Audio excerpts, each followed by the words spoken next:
Қара торғай. Көктем күнінің жылы жарық сәулесі жерге түсіп, қар еріп жатыр. Күнге жақтың қары ери бастады. Қарға ұзақ қарқылдап жүр. Қамбар ата бірдеңе істеп отыр. Қасында балалар жүр.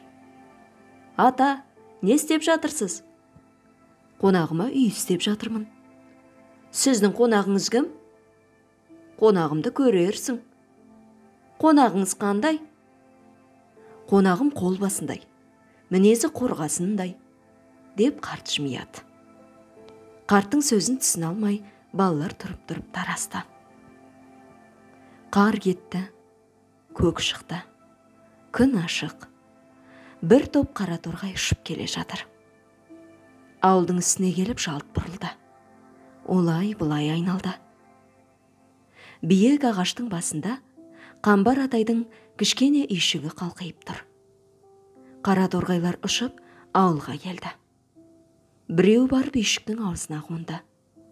Жан жағына жалтақтап қарады да, үйшіктің дөңгелек тесігінен ішіне кіріп кетті. Өзге торғайлар да ағаштың басынан орын алып, ұшып қонып жүр. Бауда көк шөптің арасында жыбырлап қоңыздар жүреді. Қара торғайлар ағаштан түсе қалып, қоңыздарды теріп жей бастады. Шалшықтан су ішіп, демалуға ағаш басына барып қонды. Тынығып алған соң ән салды.